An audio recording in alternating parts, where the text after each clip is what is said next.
When my neighbor built a fence through my backyard, everyone assumed the story was about 6 feet of grass. It wasn't. It was about respect. And about the one mistake rich people sometimes make when they believe money rewrites property lines. Looking back now, I almost wish he'd never told me, "Go ahead and sue me," because the moment those words left his mouth, neither of our lives would ever be the same. My name is Emily Parker. I'm 39 years old, a registered nurse, and for nearly 14 years I'd lived in a quiet neighborhood just outside Cincinnati, Ohio. It wasn't a fancy subdivision with private gates or million-dollar homes, just tree-lined streets, kids riding bikes after school, neighbors waving while mowing their lawns, the kind of place where people borrowed ladders without keeping score. I bought my little ranch house after my divorce. It cost me every dollar I'd saved and more overtime shifts than I care to remember. But it was mine. Every payment, every repair, every flower I planted around the porch represented another piece of stability for my 2 children, Ethan and Lily. We didn't have much, but we had routines. Every afternoon those kids came home from school, cut across our side yard, and followed a narrow gravel path that led straight to our detached garage, where they leave their backpacks before helping me carry groceries inside. That little path wasn't anything special to anyone else. To us, it was just part of home. Then, one spring morning, moving trucks rolled into the empty house next door. The buyer was Victor Langford, 56 years old, recently retired after selling an investment firm in Chicago. Word spread through the neighborhood before we'd even met him. Cash purchase, just over $1.3 million after renovating the property. New luxury SUVs. Contractors arriving every day. Landscapers replacing perfectly healthy trees because they weren't symmetrical enough. At first, I honestly hoped he'd be nice. Wealth doesn't automatically make someone difficult. Some of the kindest people I've met had more money than they knew what to do with. Victor wasn't one of those people. We met while I was watering flowers. He smiled, shook my hand, looked around my yard for maybe 3 seconds before saying, "You'll probably want to trim those maple branches eventually. They block part of my afternoon sun." I laughed because I thought he was joking. He wasn't. That should have been my first warning. Over the next few months, little things started happening. His landscaping crew parked across my driveway. Delivery trucks crushed my flower beds. His contractors left piles of lumber close enough that nails somehow kept finding their way into my tires. Every time I politely mentioned it, Victor apologized with the kind of smile that somehow made you feel like you were inconveniencing him instead. My next-door neighbor, Mrs.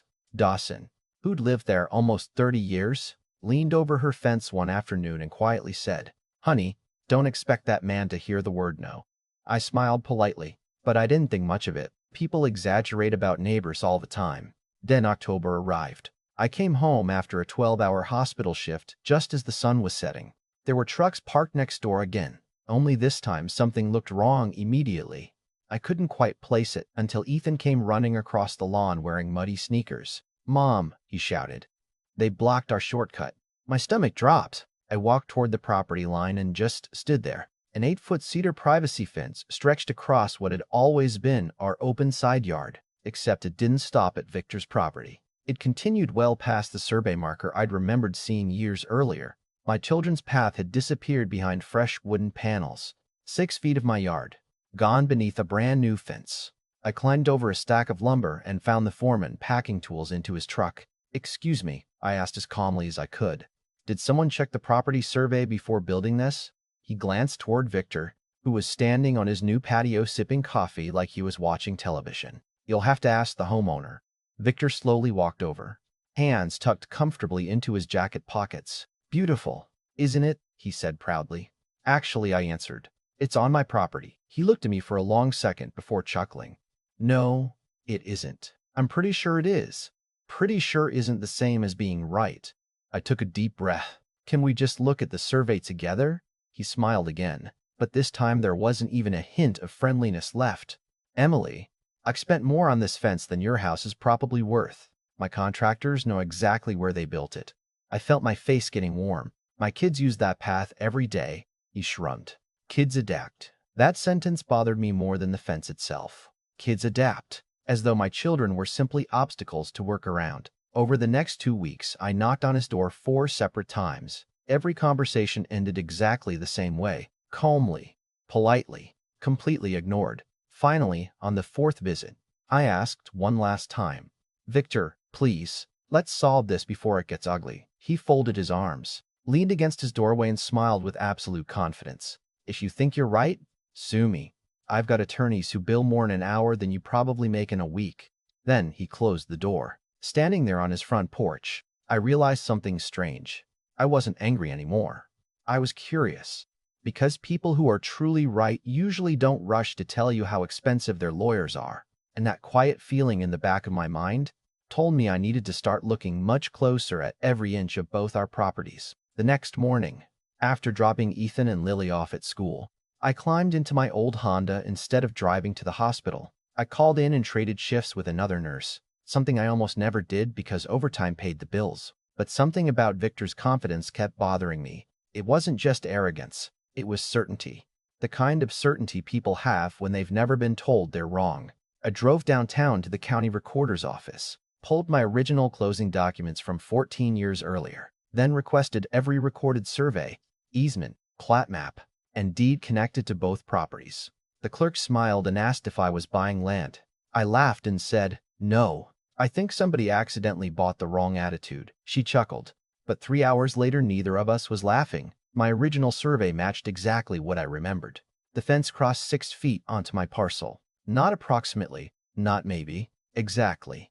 But that wasn't the part that made my attorney lean back in his chair. His name was Daniel Brooks, a quiet real estate attorney in his early 60s who had spent decades dealing with property disputes. He looked through every page without saying much, occasionally making little pencil marks in the margins. Finally, he placed one document on top of the pile and asked, "Emily, has your neighbor been driving through this strip every day?" I looked at the map.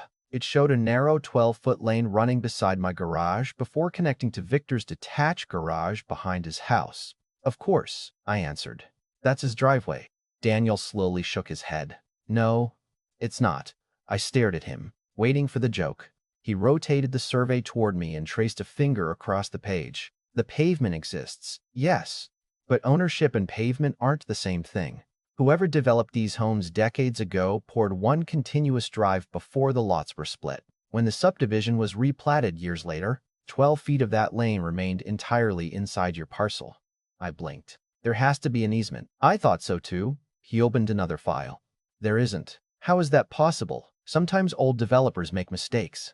Sometimes buyers never notice because neighbors cooperate. If previous owners shared access peacefully, nobody questioned it." I felt my heart beating faster. "So," Daniel finished the sentence for me, "Victor's only garage access legally crosses your land, and without a recorded easement, he uses it only because you've allowed him to."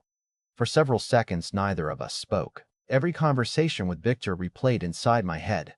Every smug smile, every sue me, every reminder that he could afford better lawyers. Then Daniel quietly added, "I don't recommend using this aggressively unless absolutely necessary. Courts appreciate reasonable people." I nodded. "I've been reasonable for weeks." We hired a licensed surveyor to verify everything independently. 3 days later, orange stakes appeared along the true property line. Victor noticed immediately. He walked outside carrying a cup of espresso and watched the survey crew without saying a word. When they finished, one of them politely handed him a copy of the findings. Victor barely glanced at it before crumpling it into a ball. That evening, Daniel drafted a formal demand letter. Remove the encroaching fence within 7 calendar days. Restore Emily Parker's property. Reimburse survey expenses. Otherwise, permission to cross her land would immediately be revoked pending further legal action. We mailed it, certified. Victor signed for it himself. 2 days later, his laughter echoed across the yards. While he stood talking with one of his golf buddies, he deliberately looked toward my porch and said loudly enough for me to hear, "Some people think paperwork changes reality." His friend laughed. "What's she going to do?" Victor answered. "Nothing." I remember standing behind my kitchen window, holding a coffee mug so tightly my fingers hurt. I wasn't furious anymore. I actually felt calm, which surprised me. Calm meant I'd already made my decision. On the morning the 7-day deadline expired, I borrowed $6,900 from my older sister, Rachel. She didn't ask many questions. She simply transferred the money and said, "You've spent your whole life letting people walk over you. Maybe it's somebody else's turn to walk." Before sunrise the following Tuesday, a local contractor arrived with 3 heavy-duty steel bollards, reinforced concrete, industrial chain, and locking hardware. By 6:15 in the morning, they were installed precisely along my property boundary where the shared pavement entered my land. We left enough room for pedestrians to walk safely, but not enough for a vehicle wider than a bicycle. At exactly 6:42, Victor opened his garage door. I happened to be watering flowers even though they clearly didn't need water.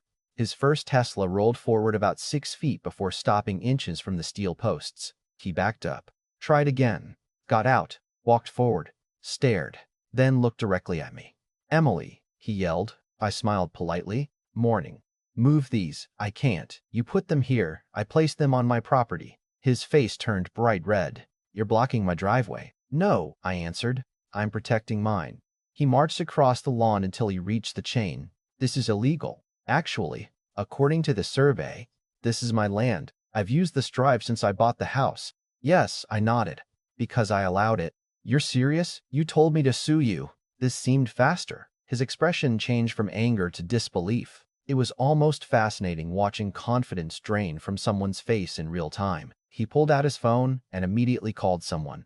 10 minutes later, 2 police officers arrived. Several neighbors stepped onto their porches pretending to check the mail. Mrs. Dawson somehow appeared with binoculars she absolutely did not need. Officer Ramirez listened patiently while Victor spoke for nearly 10 straight minutes.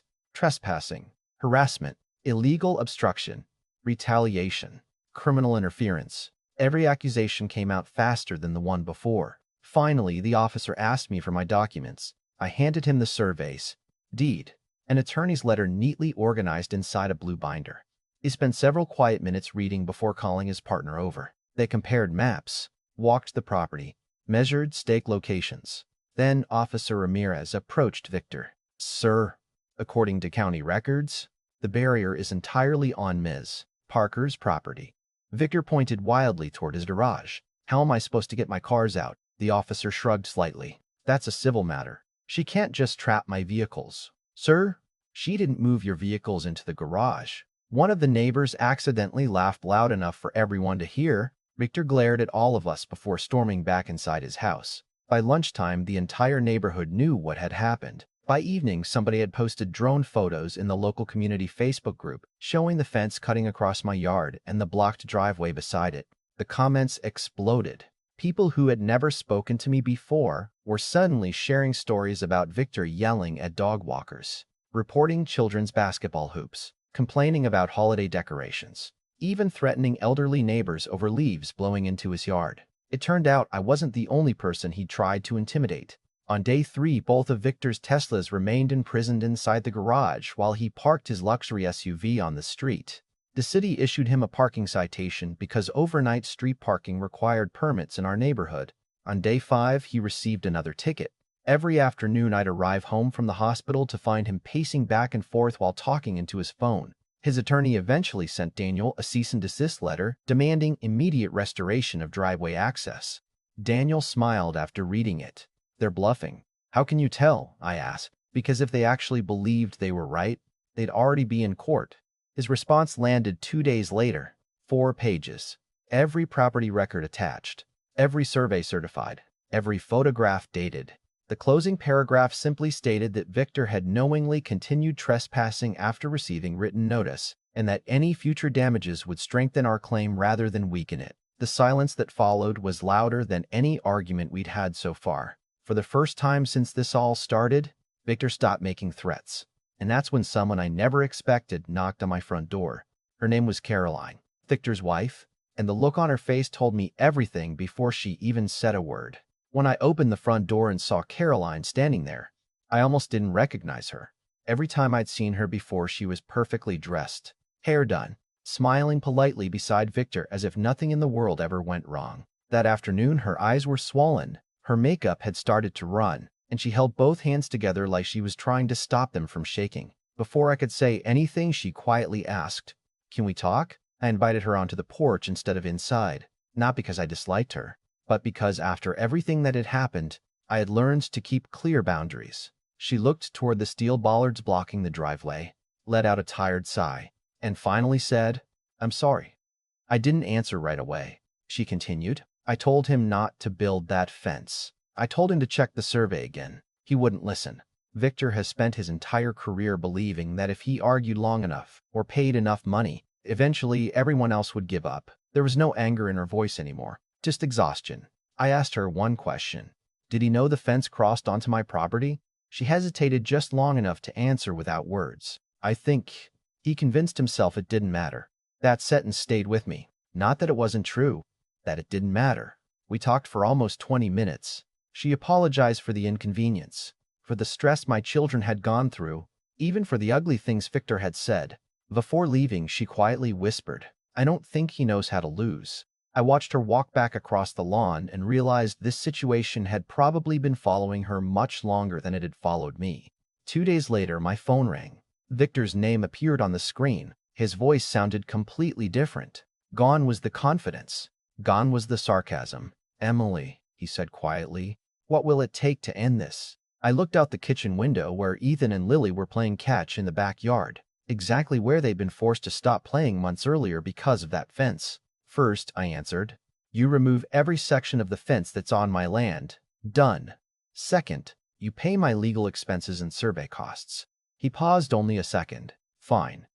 Third, you compensate me for the months my property couldn't be fully used." Another silence. Then a reluctant, "How much?" Daniel and I had already calculated everything. By the end of that week, Victor agreed to pay every dollar of my attorney fees, reimburse the surveys, cover additional damages, and pay compensation that totaled just over $11,000. Watching the demolition crew tear down that expensive cedar fence was strangely satisfying. It had probably cost more than my first car, yet in less than a day it disappeared board by board until my backyard looked open again. A few weeks later, a new fence went up exactly on the legal property line. No arguments, no speeches, no drama, just workers quietly doing the job correctly this time. There was still one unresolved issue. Victor's garage remained practically unusable unless he crossed my 12-foot strip of land. Daniel explained that I had every legal right to keep it closed forever, but he also reminded me that winning in court wasn't always the same as building a peaceful future. So I made Victor an offer. We signed a formal access agreement drafted by our attorneys. He could legally cross that strip of my property for $250 a month. The payment wasn't really about money. It was about acknowledging ownership. The agreement included one final clause that Victor read 3 separate times before signing. If he ever harassed me, my children, damaged my property, or interfered with our peaceful enjoyment of our home again, the agreement would immediately terminate without refund and without further notice. He looked up from the contract, met my eyes, and, for the first time since we'd met, simply nodded. Understood. 9 months passed after that. We barely spoke. Occasionally, I'd see him pulling into his garage or mowing his lawn, but the loud confidence had disappeared. Then one Saturday morning, I noticed a real estate sign in his front yard. A month later, moving trucks returned, only this time they were loading instead of unloading. Not long after, I heard through neighbors that Caroline had filed for divorce shortly after they sold the house. I don't know every detail of what happened inside their marriage, and honestly, it's none of my business. But I do know Constant Pride has a way of collecting interest until eventually the bill comes due.